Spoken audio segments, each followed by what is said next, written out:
নমস্কার বন্ধুরা, নলেজ কাল্টিভেটরে স্বাগত। আমি সুদীপ ঘোষ। শুরু করে যাই ক্লাস, যেখানে পড়ার সাথে হাসি ফ্রি। আজকে একটা অত্যন্ত গুরুত্বপূর্ণ টপিক নিয়ে আলোচনা করব। পশ্চিমবঙ্গে তাপপ্রবাহ শুরু হয়েছে। এবছর গ্রীষ্মকালে রেকর্ড তাপমাত্রা বৃদ্ধি হয়েছে সারা পশ্চিমবঙ্গ জুড়ে। শুধু পশ্চিমবঙ্গ নয়, পশ্চিমবঙ্গের পার্শ্ববর্তী রাজ্যগুলিও এই তাপপ্রবাহে পড়ছে।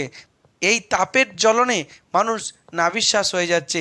তো আজকের ভিডিওতে দেখে নেব এই তাপপ্রবাহ নিয়ে আবহাওয়া দপ্তর কী পূর্বাভাস দিয়েছে, আর এই তাপপ্রবাহ থেকে বাঁচতে আমাদের কি করা উচিত, কি না করা উচিত, আর এই যে প্রতি বছর তাদের তাপমাত্রা বেড়ে যাচ্ছে সেই নিয়ে আমাদের কি প্রিভেনশন নেওয়া উচিত, এগুলো কিন্তু আমাদেরকে জানতে হবে।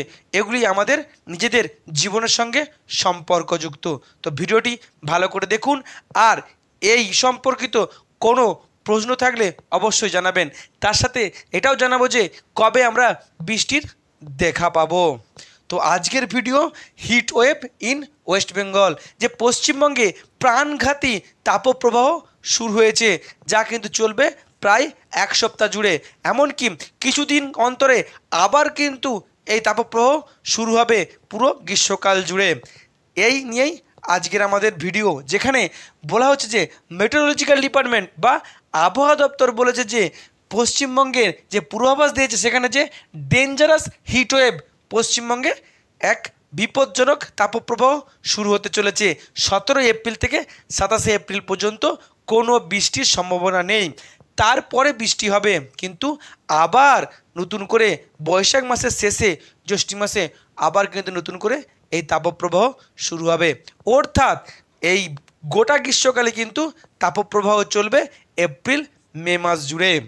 এরপর কি কারণে এই তাপপ্রবাহ শুরু হয়েছে আর বৃষ্টির দেখা নেই? আবহাওয়া বিজ্ঞানীরা বলছে যে বর্তমানে যে পশ্চিমী জেট বায়ু নর্থ ইন্ডিয়া জুড়ে প্রবাহিত হচ্ছে, আর উল্টো দিকে বে অফ বেঙ্গল আর আরব সাগরে কি হয়েছে, হাই প্রেশার তৈরি হয়েছে বা উচ্চচাপ বলয় তৈরি হয়েছে। আর তার সাথে বাংলাদেশ থেকে যে জলীয় বাষ্পপূর্ণ হিউমিডিটিযুক্ত যে জলবায়ু তা কিন্তু প্রবাহিত হচ্ছে উত্তর ভারত জুড়ে। আর সেই কারণে কিন্তু দিন দিন তাপমাত্রা বেড়ে চলেছে। আজকে যে তাপমাত্রা থাকছে তার কালকে সেই তাপমাত্রা বেড়ে চলেছে। আর এই নিয়েই কিন্তু চরম সতর্ক বার্তা দিয়েছে আবহাওয়া দপ্তর। এভাবে তাপপ্রবাহ যদি চলতে থাকে তাহলে কিন্তু মানুষের প্রাণঘাতী হতে পারে, তাই আমাদেরকে সতর্ক হতে হবে। এখন এই যে বিশৃঙ্খল পরিবেশ বা এই যে আবহাওয়ার যে জ্বলন শুরু হয়েছে তার এফেক্ট কী হচ্ছে, এই বিশৃঙ্খল আবহাওয়ার জন্য কোনো বৃষ্টিপাতের কিন্তু এখনও সম্ভাবনা নেই এই 27 এপ্রিল পর্যন্ত। আর এই যে ডেঞ্জারাস তাপপ্রবাহ কিন্তু উত্তর ভারত জুড়ে বইতে শুরু করেছে, পশ্চিমবঙ্গ জুড়ে বইছে, তার সাথে লু বা গরম বায়ু বইতে শুরু করেছে। আর কি প্রচণ্ড ঘাম হচ্ছে, কারণ বাতাসে ব্যাপক জলীয় বাষ্প আছে, যার ফলে এই যে ভ্যাপসা গরমে আমাদের মানুষের কিন্তু শরীর থেকে প্রচুর ঘাম বেরিয়ে যাচ্ছে। এখন আবহাওয়া দপ্তর কি সতর্কবার্তা দিয়েছে? আবহাওয়া দপ্তর বলছে যে তাপমাত্রা প্রত্যেক দিন কিন্তু বাড়তে থাকবে। এই 17 থেকে 27 এপ্রিলের মধ্যে কিন্তু তাপমাত্রা 40 থেকে 47 ডিগ্রি তাপমাত্রা পর্যন্ত কিন্তু বাড়বে। শুধু তাই নয়, এ তো তাপমাত্রা চলে যাচ্ছে 50 ডিগ্রির কাছাকাছি, কিন্তু যে আমরা সহ্য করছি সেই যে ফিল লাইক বা সহ্য ক্ষমতা বা এই আবহাওয়ার যে আমাদের যে সহ্য করছি সেটা কিন্তু হয়ে যাবে 50 ডিগ্রির বেশি, প্রায় 60 ডিগ্রির কাছে। অর্থাৎ অসহ্যনীয় গরম কিন্তু আমাদেরকে সহ্য করতে হচ্ছে, আগামী দিনেও সহ্য করতে হবে। এখন আবহাওয়া দপ্তর বলছে সব থেকে বিপজ্জনক পরিবেশ হচ্ছে পশ্চিমবঙ্গের জঙ্গলমহলের জেলাগুলিতে, বাঁকুড়া, পুরুলিয়া, ঝাড়গ্রাম, মেদিনীপুর, বীরভূম, এখানে কিন্তু ব্যাপক তাপপ্রবাহ চলবে। আর তার সাথে কলকাতা পার্শ্ববর্তী যে সমস্ত জেলাগুলি আছে, কলকাতা, 2 চব্বিশ পরগনা, হাওড়া, হুগলি, নদিয়া, পূর্ব মেদিনীপুর, এগুলোতেও কিন্তু ব্যাপক তাপপ্রবাহ চলবে। শুধু তাই নয়, মধ্যবঙ্গ বা উত্তরবঙ্গেও মালদা, মুর্শিদাবাদ, 2 দিনাজপুরেও কিন্তু এই রকম তাপপ্রবাহ চলতে থাকবে। কোনো বৃষ্টির আশা নেই। এই 27 এপ্রিলের পরে কিন্তু বঙ্গোপসাগরে এই মে মাসের প্রথমে একটি নিম্নচাপ তৈরি হওয়ার সম্ভাবনা আছে, যে নিম্নচাপটি পরে কিন্তু ঘূর্ণিঝড়ও হতে পারে, আর তখনই কিন্তু আমাদের এই তাপপ্রবাহ থেকে আমরা রেহাই পাবো। তার আগে কিন্তু আমাদের এই তাপপ্রবাহ থেকে কোনো ছুটি পাওয়ার অবকাশ নেই। এখন আবহাওয়া দপ্তর এবং ডাক্তাররা এই তাপপ্রবাহের হাত থেকে আমাদেরকে বাঁচার জন্য কোন কোন নির্দেশ দিয়েছে বা কোন কোন পথ অবলম্বন করতে বলেছে সেগুলি কিন্তু আমরা দেখে নেব, যে কি কি ডুজের কথা বলেছে। আবহাওয়া দপ্তরের লোকেরা বা ডাক্তাররা বলছেন যে এই যে তাপপ্রবাহ যেটা চলছে সেই সময়টা আমরা যেন বাড়ির ভেতরে থাকি, অযথা যেন কোনো কাজ না থাকলে আমরা যেন বাড়ির বাইরে না যাই। মেনলি সকাল 10টা থেকে বিকেল 4টে পর্যন্ত যেন আমরা বাড়ির ভেতরে থাকি, কাজ না থাকলে আমরা বাড়ির বাইরে যাব না। নেক্সট কি, আমরা কি ধরনের পোশাক পরবো? ধরো আমরা বাইরে বেরোচ্ছি, আমাদেরকে যেতেই হবে, আমাদের কাজ আছে, তখন যখন আমরা বাইরে বেরোচ্ছি তখন আমরা অবশ্যই হালকা সুতির জামা পরবো, তার সাথে সাদা রঙের জামা পরবো। আমরা জানি যে সাদা রঙের যদি জামা পরি, সাদা রঙের জামাতে আলোটা পড়লে বা সূর্যের আলোক পড়লে বা যে তাপটা পড়বে সে তাপটা প্রতিফলিত হয়ে জ্বলে যাবে, তার ফলে আমাদের কম গরম লাগবে। আর তার সাথে কি, ঢিলে ঢালা পোশাক পরবো, যত ঢিলে ঢালা পোশাক পরবো তত কিন্তু আমাদেরকে গরমটা কম লাগবে বা অস্বস্তি কম লাগবে। নেক্সট কি, ওয়াক আন্ডার ফ্যান, টি শ্যাডো আর শেড। যদি আমাদেরকে কাজ করতে হচ্ছে তাহলে আমরা কি করব, যেন পাখার নিচে বসে কাজ করি, কিংবা গাছের ছায়াতে গিয়ে কাজ করি, কিংবা কোনো শেডের নিচে গিয়ে কাজ করি। বিশেষ করে গ্রামের দিকে যে চাষি ভাইরা মাঠে গিয়ে যারা কাজ করেন তারা চেষ্টা করুন যে ভোর থেকে মাঠে গিয়ে 10টা পর্যন্ত কাজ করে নিতে, বাকি মাঝের সময়টা যেন তারা বাড়িতে গিয়ে থাকে, আবার বিকেলবেলা যেন তারা কাজ করে, কারণ এই সময় মাঠে থাকলে কিন্তু ব্যাপক প্রাণঘাতীর সম্ভাবনা থাকে। আর যদি থাকতেই হয় মাঠের ধারে যে গাছ আছে সেই গাছের ছায়ায় কিন্তু মাঝে মাঝে বিশ্রাম করুন বা তার ছায়ায় গিয়ে কাজ করুন। নেক্সট কি, ক্রাউডেড বাস অ্যাভয়েড, ট্রেন অ্যাভয়েড। যে ভিড় বাসে বা ভিড় ট্রেনে আমরা যাতায়াত করি, এই গরমে যদি আমরা ভিড় ট্রেনের মধ্যে থাকি তাহলে কিন্তু আমাদের আরও বেশি গরম লাগবে, তাই ভিড় ট্রেন বা ভিড় বাস আমাদেরকে অ্যাভয়েড করতে হবে এই গরমের কটা দিনে। নেক্সট কি, অ্যাভয়েড গ্রেভি ফুড। যে তেল ঝালযুক্ত যে খাবার, এখন আবার গ্রীষ্মকালে বিয়ে বাড়ি আছে, বিয়ে বাড়ি পেলে কিন্তু আমরা তো কবজি ডুবিয়ে খেয়ে নিই, তো সবসময় এই তেল ঝালযুক্ত খাবার কিন্তু আমাদেরকে অ্যাভয়েড করতে হবে, সবসময় হালকা খাবার খেতে হবে কিংবা সেদ্ধ খাবার খেতে হবে। নেক্সট কি, যে ড্রিঙ্ক ওয়াটার। যেহেতু আমাদের শরীর থেকে ঘাম হচ্ছে তাই প্রচুর জল বেরিয়ে যাচ্ছে, তাই আমাদের শরীর ডিহাইড্রেট হয়ে যেতে পারে। তো এই ডিহাইড্রেটের হাত থেকে রক্ষা করতে বা আমাদের শরীরকে হাইড্রেট রাখার জন্য আমাদেরকে প্রচুর পরিমাণে জল খেতে হবে, 5 লিটারের বেশি জল খেতে হবে প্রতিদিন। তার সাথে ওআরএস খেতে হবে, কিংবা শরবত, লেবুর শরবত বা লেমন যে ওয়াটার সে খেতে পারি আমরা, গ্লুকন ডি বা গ্লুকোজ আমরা খেতে পারি। তার সাথে আমাদেরকে আর কি খেতে হবে, যে সমস্ত ফুড বা ভেজিটেবল, অর্থাৎ যে সমস্ত ফল বা হচ্ছে শাকসবজিতে জল থাকে বা জলযুক্ত বা ওয়াটার রিচ, সেগুলো আমাদেরকে কিন্তু খেতে হবে। যেমন যে কিউকাম্বার, শসাতে সবথেকে বেশি পরিমাণে জল থাকে, তো শসা আমাদেরকে খেতে হবে। তার সাথে লেবু খেতে হবে, লেবুতেও প্রচুর পরিমাণে জল থাকে। এছাড়াও তরমুজ গ্রীষ্মকালের সবথেকে জনপ্রিয় একটি ফল, এমনকি যে ডাবের জল। এছাড়াও যে তালশাঁস পাওয়া যায় সেখানেও কিন্তু জল পাওয়া যায়, কারণ এই সব খাবারগুলো খেলে আমাদের শরীর কিন্তু এক্সট্রা জল পাবে, আর এক্সট্রা জল পেলে কী হবে, আমাদের শরীর কিন্তু এই গরমে হাইড্রেট থাকবে। নেক্সট কি, close door and Windows in day time. যে দিনের বেলা যখন তাপমাত্রা বেড়ে যাচ্ছে তাহলে কিন্তু আমাদের এই বাড়ির যে দরজা বা জানলা কিন্তু বন্ধ রাখতে হবে, কারণ দরজা জানলা খোলা থাকলে আমাদের কিন্তু সূর্যের আলো ভিতরে ঢুকে যেতে পারে, তাহলে কিন্তু তার ফলে ঘরকে কিন্তু বেশি গরম করবে। তাই দিনের বেলা রোদ বাড়লেই দরজা জানলা বন্ধ করে দিন, আর রোদ কমার পরে বিকালের পর থেকে দরজা জানলা রাত পর্যন্ত খুলে দিন। এই হলো যে dos.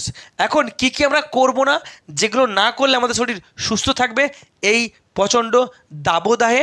Mainly no tight dress. এখনকার দিনে ছেলেমেয়েরা টাইট ড্রেস পরতে ভালোবাসে, আবার কি অনেকে দেখতে পছন্দ করে যে দেখো টাইট ড্রেস পরেছে, কিন্তু এরকম টাইট ড্রেস পরবেন না গ্রীষ্মকালে, পরে অবশ্যই বেরোবেন না, সবসময় ঢিলে ঢালা পোশাক পরুন, এতে আপনার গরম কম লাগবে। নেক্সট হচ্ছে ডোন্ট ড্রিঙ্ক অ্যালকোহল। এখন মদ সব জায়গায়, বাচ্চা হওয়ার আগে মদ, বাচ্চা হলে মদ, বাচ্চার অন্নপ্রাশনে মদ, বাচ্চার বিয়েতে মদ, এমনকি মানুষ মারা গেলেও মদ। কিন্তু গ্রীষ্মকালে এমনিতে আমাদের শরীর থেকে জল বেড়ে যায়, তার উপরেও যদি আমরা আবার অ্যালকোহল বা মদ্যপান করি তাহলে কিন্তু শরীর আমাদের ক্ষতিগ্রস্ত হয়ে পড়ে। তাই মদ্যপান থেকে বিরত থাকুন, এমনকি যে ধূমপান থেকেও কিন্তু বিরত থাকুন, শরীর কিন্তু সতেজ থাকবে।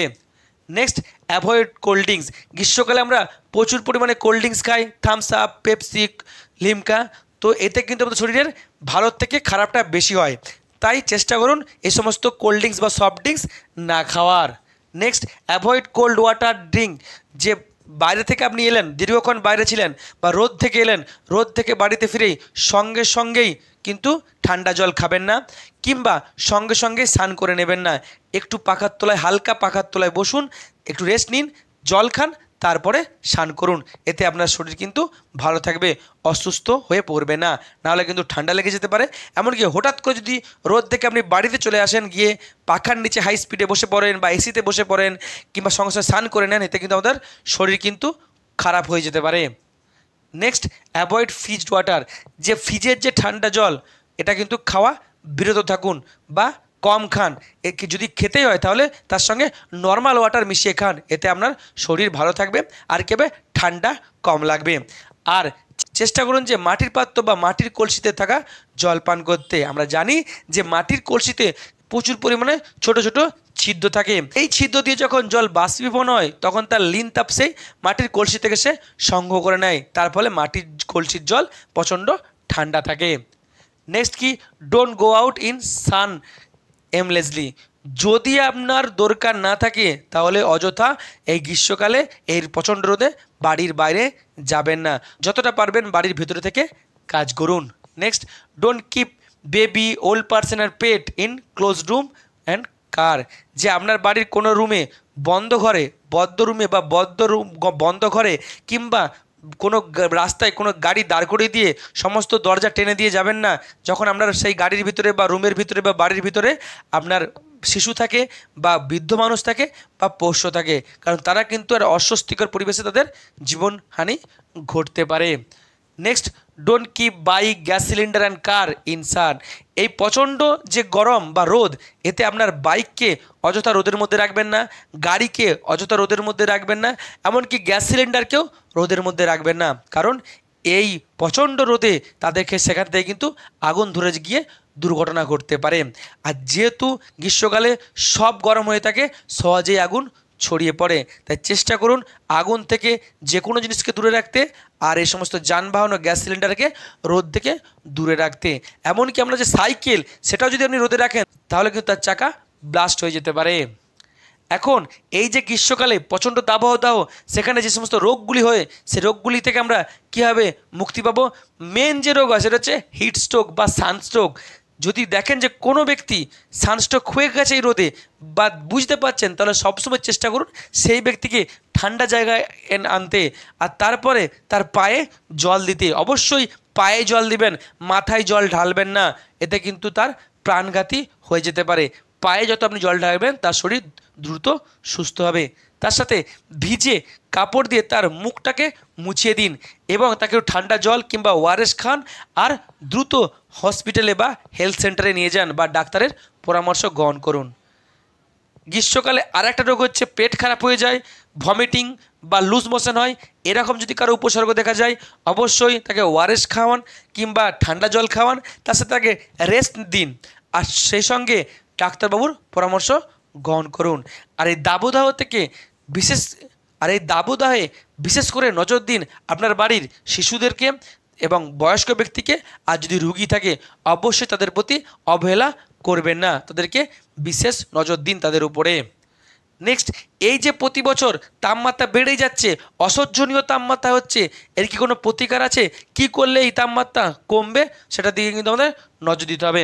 মেনলি যে নো ট্রি কাট, আমরা ব্যাপকভাবে গাছকে কেটে ফেলছি, আর যত গাছ কেটে ফেলছি তত কিন্তু তাপমাত্রা বাড়ছে, আর নির্দিষ্ট সময় কিন্তু বৃষ্টি হচ্ছে না। তাই আমাদের গাছ কাটা কিন্তু এখনই বন্ধ করতে হবে।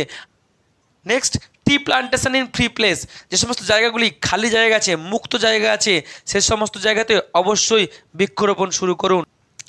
আর বাড়িকে ঠান্ডা রাখার জন্য বাড়ির চারপাশে গাছ লাগান, বাড়ির ছাদে গাছ লাগান, এমনকি বাড়ির ভিতরে কিংবা বাড়ির জানলাতে বা বাড়ির ব্যালকনিতে নিজের পছন্দ মতো গাছ লাগান। যত গাছ লাগাবেন তত কিন্তু আপনার বাড়ি ঠান্ডা থাকবে। নেক্সট, যে ইউজ বায়োফুয়েল আর সোলার এনার্জি। আমরা জানি যত আমরা জীবাশ্ম জ্বালানি ব্যবহার করছি, কয়লা, তারপর হচ্ছে পেট্রোল, এতে কি হচ্ছে যে গ্রিন হাউস গ্যাস তৈরি হচ্ছে, যেমন কার্বন ডাইঅক্সাইড, সিএফসি। আর এই গ্রিন হাউস গ্যাস কিন্তু গ্লোবাল ওয়ার্মিংয়ের জন্য দায়ী, অর্থাৎ পৃথিবীকে গরম করে দিচ্ছে। তাই আমাদেরকে জীবাশ্ম জ্বালানির ব্যবহার কিন্তু কমাতে হবে। আমাদেরকে কী ব্যবহার করতে হবে? বায়োফুয়েল ব্যবহার করতে হবে আর সোলার এনার্জি বা সৌরশক্তি ব্যবহার করতে হবে। যত আমরা ব্যবহার করব তত কিন্তু আমাদের এই জীবাশ্ম জ্বালানির ব্যবহার কমবে আর পৃথিবী কিন্তু কম গরম হবে। নেক্সট কি, যে অ্যাভয়েড এসি। আমরা ব্যাপকভাবে এসি ব্যবহার করছি, কলকাতাতে প্রায় প্রতিটি বাড়িতে এসি আছে। এই এসি যত আমরা ব্যবহার করছি আমরা সাময়িক ঠান্ডা পাচ্ছি ঠিকই, কিন্তু এসিতে কিন্তু তাপমাত্রা বাড়িয়ে দিচ্ছে। যে গরিব মানুষের বাড়িতে এসি নেই তার বাড়ির যতে কিন্তু ব্যাপক গরম বাড়ছে। শুধু তাই নয়, আপনি সারাদিন যখন এসিতে থাকছেন তারপরে যখন কোনো কাজে বাইরে যাচ্ছেন আপনার পক্ষে কিন্তু এই তাপকে সহ্য করা অসহ্যনীয় হয়ে পড়ছে। তাই চেষ্টা করুন যত কম পারবেন এসি ব্যবহার করুন, কম এসি ব্যবহার করুন। আর সেভ ওয়াটার। বর্তমানে গ্রীষ্মকালে জল একটা বিরাট বড় সমস্যা।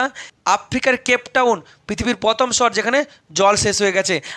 আমাদের ব্যাঙ্গালোরেও ব্যাপক জলের সমস্যা দেখা দিয়েছে। এমনকি আমাদের পুরুলিয়া, বাঁকুড়া, মেদিনীপুরের যে সমস্ত জঙ্গলমহলের জেলাগুলিতে কিন্তু জলকষ্ট দেখা দিয়েছে। তাই অযথা জল নষ্ট করবেন না, জল সংরক্ষণ করুন। এখন এই তাপপ্রবাহের হাত থেকে মানুষজনকে বাঁচাতে সরকার কি সিদ্ধান্ত নিয়েছে? সরকার সিদ্ধান্ত নিয়েছে যে কন্ট্রোল রুম খোলা হয়েছে আমাদের নবান্নেতে। তার সাথে বাচ্চাদেরকে এই তাপদাহের থেকে রক্ষা করার জন্য নতুন করে বাচ্চাদের স্কুলে সামার ভ্যাকেশন চালু করা হয়েছে। অনেক স্কুলে আবার জল খাওয়ার জন্য ওয়াটার বেল চালু করা হয়েছে। এমনকি বিভিন্ন অফিসেও কিন্তু ওয়াটার বেল চালু করা হয়েছে, যাতে নির্দিষ্ট সময় ওই বেল বাজবে, যাতে অফিস কর্মীরা বা স্কুলের স্টুডেন্টরা জল পান করে, তাহলে তাদের শরীর হাইড্রেট থাকবে। বিভিন্ন জায়গায় যেমন হচ্ছে রেলওয়ে স্টেশন, বাস স্ট্যান্ড বা বিভিন্ন ক্রাউডেড প্লেসে কিন্তু যথেষ্ট পানীয় জলের ব্যবস্থা করা হয়েছে। অনেক জায়গায় সাধারণ মানুষ বা কোনো স্বেচ্ছাসেবী সংগঠন কিন্তু নিজেদের উদ্যোগে পানীয় জলের তারা ব্যবস্থা করেছে। এবং সরকারের পক্ষ থেকে সাধারণ মানুষকে যে অ্যাওয়ারনেস করা হচ্ছে তারা কি করবে, তারা কি করবে না, এই কঠিন বা খুব ভয়ঙ্কর তাপদাহের হাত থেকে নিজেদেরকে রক্ষা করার জন্য। আবহাওয়া দপ্তর বলেছে যে এই মাসের শেষে বা মে মাসে আমরা বৃষ্টির মুখ দেখতে পারি। যদি আমরা বৃষ্টির মুখ যখন আমরা দেখব তখন কিন্তু আমরা এই তাপদাহের হাত থেকে রক্ষা পাবো। তার আগে আমাদেরকে এই সমস্ত ব্যবস্থাগুলি গ্রহণ করতে হবে। এই হলো আজকের ভিডিওটি যদি ভালো লাগে অবশ্যই লাইক, কমেন্ট, শেয়ার এবং চ্যানেলটি সাবস্ক্রাইব করতে ভুলবেন না। আবার দেখা হবে নতুন একটি ভিডিওতে। ততক্ষণ পড়তে থাকো।